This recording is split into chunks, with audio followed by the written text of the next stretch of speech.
a short time, to her, that closing of one eye is like 4 yugas have gone by that she hasn't seen Krishna.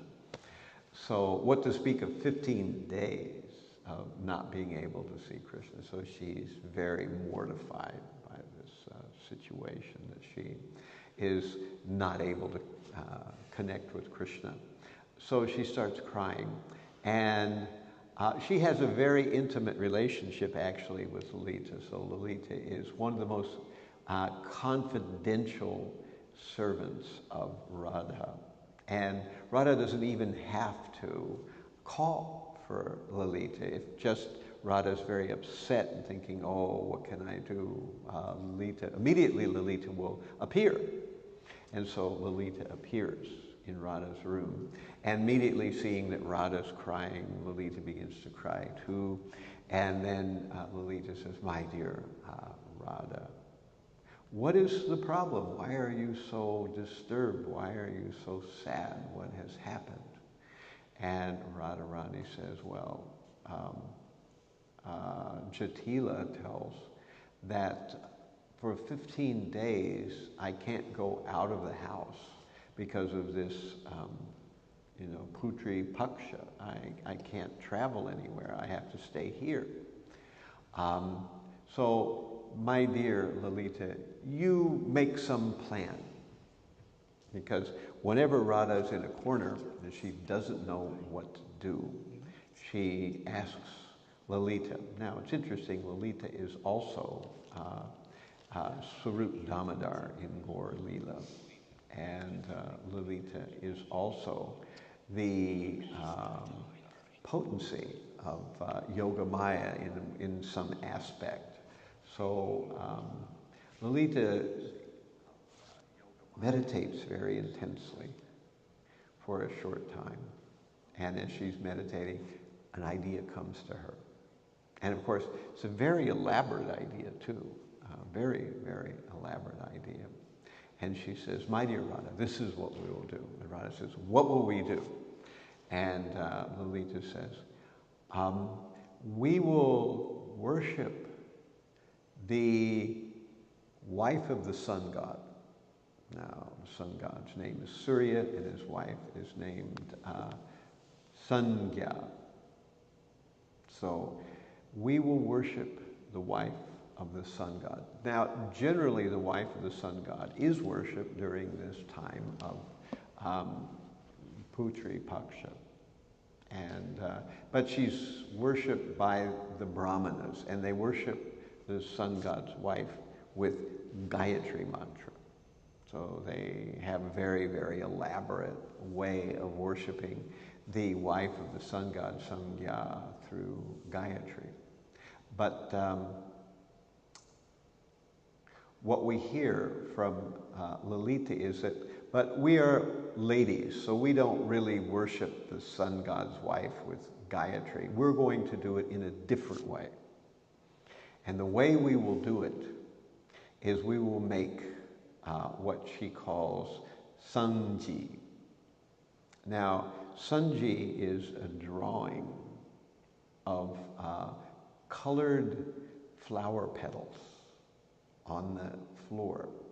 So they make very big designs. And Indradyumna Swami makes a distinction between Sanji and Rangoli. So Rangoli is usually done in the early part of the day, and it's done with various kinds of powders, I think, or something like that, a very kind of intricate design pattern, a beautiful design pattern on the ground for auspiciousness for the house and other kinds of things. But Sanji is actually made with flower petals, and it's done in the evening. It's done in the evening to bring auspiciousness. And so she says, in this way, we will tell Jatila that we are going to do Sanji, to worship the wife of the sun god. So this was, of course, a pretext to get out of the house. And so they decide, at least Lalita says, well, we should check this out with Purnamasi, because the first thing that's going to happen is when we tell Jatila that we're going to do this particular service, she will immediately challenge it. So we have to go to Purnamasi. So Purnamasi is the sort of, as Indra Swami called her, the Puruhitani, you know, the Puruhit, or the great sage or maker of sacrifices among the ladies. So she's the one that knows everything about various sacrifices and about the Vedas. And so they all go to Purnamasi. And so she's the bottom line, the one that says yay or nay, the one that knows it all, you know. So she is very partial to Radha and not so much to Krishna. So when the gopis go, at least when Lalita goes to Purnamasi, she says, "My dear Purnamasi, we want to worship the sun god's wife with this, what we're calling sanji. So we want to worship with this particular activity of making colored flower petals and making designs, because this had never been done before. They're making this up. This is just, you know, completely the idea of Lalita Devi." So Purnamasi says, "I really like this. This is good. I think this will be good. And if someone asks me about it, I'll say it's in the Vedas somewhere, in some obscure part of the Vedas. So don't worry." And so their bases are covered here. And so Lalita and Radha, they begin talking about, well, it's time for us to make this sanji, so we need to round up all the other gopis and we will go and pick flowers, special flowers, different colors of flowers, and make, you know, small particles from these flowers so that we can make these intricate designs. And of course, Purnamasi is asked by Jatila, "Is there such a thing in the Vedas? I've never heard of this particular ceremony where people make sanji and make colorful, designs on the ground with flower petals in the evening. I've never heard of this." And Purnamasi says, "Oh, yes, this is in the Vedas. It's in the very esoteric part of the Vedas. Most people don't know. But actually it is very auspicious. So all the girls should do this during the time of, Putri Paksha." So this gives Radharani excuse now to get out of the house. And so Radharani goes with Lalita.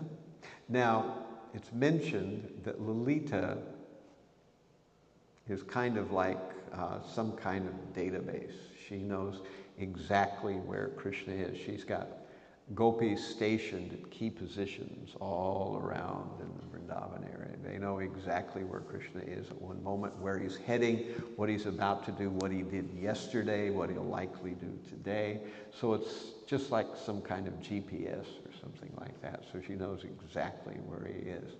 And so she organizes Radha, saying, "My dear Radha, we should go to Govardhan Hill. That's where we'll find the best flowers. I've heard the best flowers are at Govardhan Hill. And we will go to Govinda Kund. I know where there's some nice flowers there." And the reason she's saying this, she knows Krishna's going to be there at that time. So Krishna has finished some pastime and he's tired, so he kind of goes to some bushes and he's kind of covered by some vines in the sort of recesses there. And so he's sleeping. And who should arrive on the scene but Radha and Lalita. And Lalita, Radha's picking some flowers here and there. She's looking for flowers. And Lolita says, well, you know, I think over there are some blackish blue flowers that are kind of like a monsoon rain cloud. Of course, there's no flower like that, but she's making this, and she knows that this will trigger Radha's thinking, because even when Radha hears about something that's blackish blue like a rain cloud, this puts Radha in a particular sort of mood or bhava. So she says, yes, we can go over there to find the flowers. And of course, when she goes over there, what happens? Krishna stands up, and suddenly Radha is right next to Krishna. She hadn't expected it. She didn't know that Krishna would be there. And in this particular situation, Radha becomes very bashful. And she doesn't want to look directly at Krishna because he's kind of taken her by surprise. So she kind of looks down. She looks down at her feet. And she sees it. She can sense that Krishna is right there, but she doesn't want to look directly at him at that moment. However, while she's looking at her feet, suddenly emotion of love wells up in her body, and she begins to shed tears. And a tear falls down and falls right on her toe. And she can see her toe, and in the reflection of the tear, she can see Krishna. So even though she's not looking at Krishna, she can see Krishna in the reflection, in the drop, in the tear on her toe. And by seeing Krishna's reflection, Krishna manifests his attractive feature in such a way that it comes right through that reflection in the drop, in the tear on Radha's toe. And Radha becomes more ecstatic. And then this is sometimes called a Kali pastime, where there's a lot of joking words, because Krishna says, who are you girls and what are you doing in my forest? And Lalita answers, your forest? You're just a cowherd boy. How can you claim to own a forest? Who owns forests anyways? You're just a young boy. How can you claim to own this forest? And Krishna says, well, it's my forest. I own it, and you all didn't get permission from me to pick flowers here. So Lalita says to Radharani, it's a shame that such beautiful places like Govinda Kund and these forests are marred by the participation in such beautiful places with crows. The crows come here and they make an ugly sound, and it looks like there's a big crow here right now, and he's making a big ugly sound. At any rate, we don't need to pay attention to this crow. And so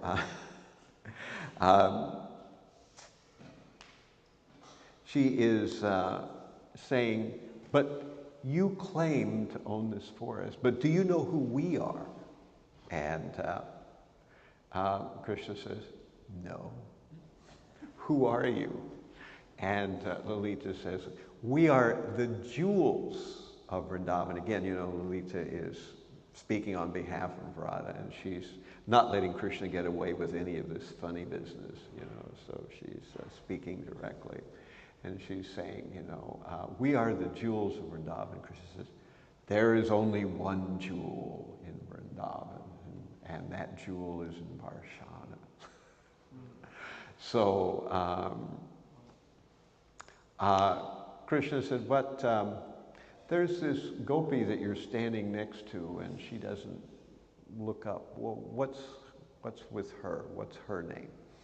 And Lalita says, well, we have come here to perform picking of flowers so that we can do samji, to worship the wife of the sun god. And you are interfering with our activities. We are tired of you. Please get out of the way and let Radha pick flowers in peace, you know. So because Lalita Saki is Lalita Saki, she said it with such force and conviction that Krishna just said, okay, and got out of the way. And there's a verse that Indradyumna claims that he gives a quote of, that's saying that a jnani can be defeated by an acharya. An acharya can be defeated by a mahajan, and a mahajan can be defeated in a debate by Brahma, and Brahma can be defeated in a debate by Shiva, and Shiva can be defeated in a debate by Ganesh, and Ganesh can be defeated in a debate by Lakshmi Devi, and Lakshmi Devi can be defeated in a debate by Sarasvati, and Sarasvati can be defeated in a debate by Vishnu, or Krishna actually, by Krishna. And Krishna can be defeated in a war of words by only one person, and that is Lalita. So this is the great power of Lalita Shaki, that she doesn't take no guff from no one, you know. So she is able to, you know, walk Krishna back. And so Krishna then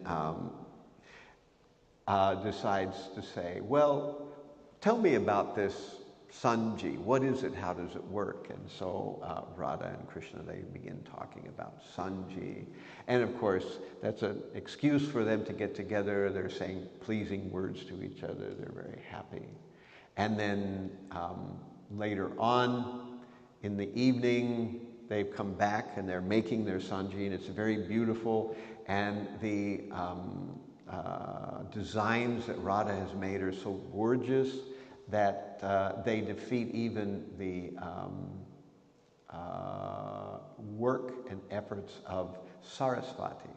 And we learn that Sarasvati is not only the goddess of learning, but she's also the goddess of art.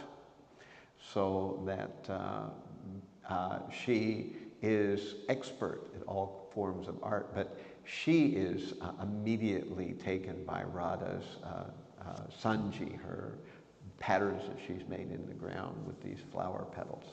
And so when Krishna comes back with the cowherd boys, he begins to see these Sanji patterns, and he stops and he looks at Radha's Sanji pattern, and he's very taken by it.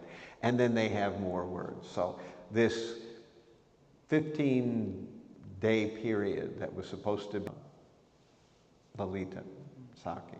So that's one pastime.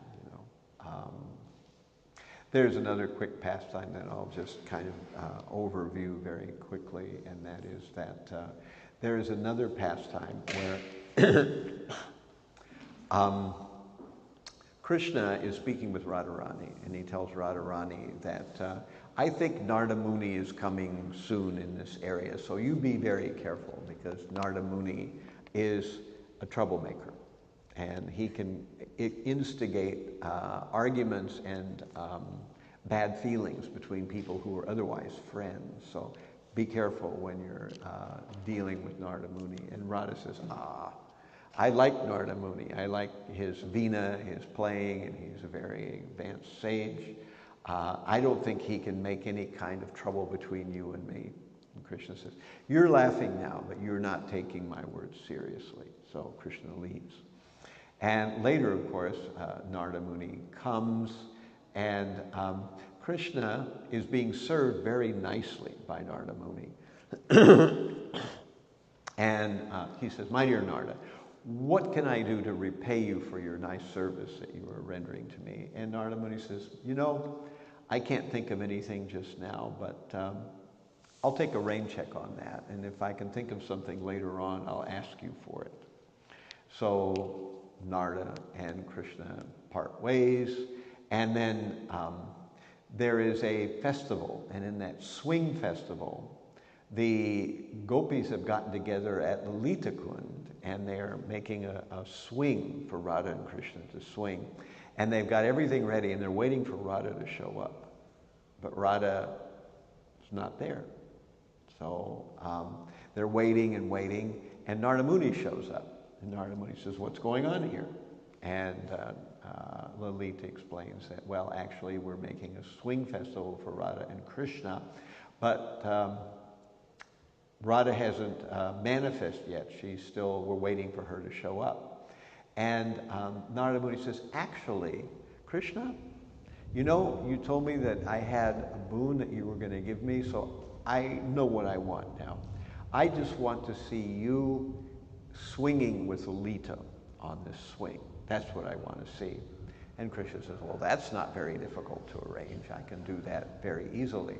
So then Krishna says, "Lalita, please come here." And he grabs Lalita's hand. And Lalita doesn't want to do it because she knows if Radha doesn't do it first, this is not going to go well, you know. So she hesitates, but Krishna pulls her on the swing, and all the gopis are swinging Radha, Lalita and Krishna, and they're swinging back and forth. And Narada Muni watches this for a while. He's very taken by the sight. And then he disappears, and he goes to where Radha is. And he says, "Radharani, why are you here? I heard there's some festival going on, and you are missing it." And Radharani says, No, this festival is for me. And I'm going to be there very soon. I'm almost ready. And Narada Muni says, "Well, you don't know that Krishna is already swinging with Lalita." And Radha goes, "What? Krishna's swinging with Lalita?" Krishna's swinging with Lalita, and she runs and sees, in fact, that Krishna's swinging with Lalita. And so she becomes very angry, and she leaves. And so they're waiting and waiting, and Radha's not showing up. And Krishna's thinking, well, I swung with Lalita. I wonder if Narada was pleased by that. And then he sees Narada's not there. And he thinks, oh, this is probably a Narada issue. So he goes to find where Radharani is. And when he finds Radharani, she's very angry. And he says, "I told you that Narada Muni is a troublemaker, and he has made this, he asked me just for the boon at that time when I was there, just so he could make you angry at me. So this is his doing. I told you to watch out for Narada Muni." So that's the story. So we're a couple of minutes over time. There's a quick question, maybe we can take one, and then we'll stop. I don't want to push things back over time very much. Yes, Sharbi. One second, bro. 1 second.